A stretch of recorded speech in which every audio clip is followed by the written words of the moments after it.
Hello everyone and welcome back to another video from How to Fix Online.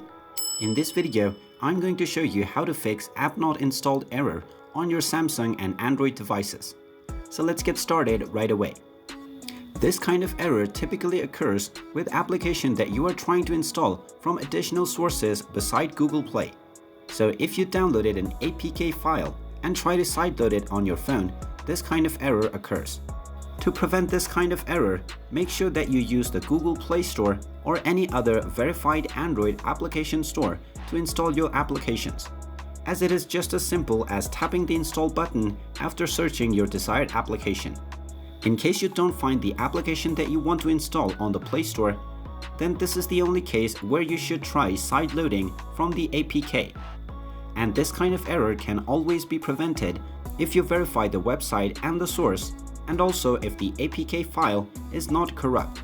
So make sure that you find a legitimate APK to install the application and you will not face this error. You can also search for Google Play services and then install the update so that you will not face this problem anymore. And there you have it.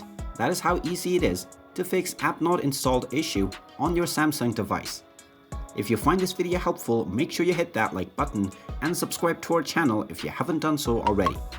Also ring that notification bell to never miss another update from us. Thank you for watching and I will see you again in the next video.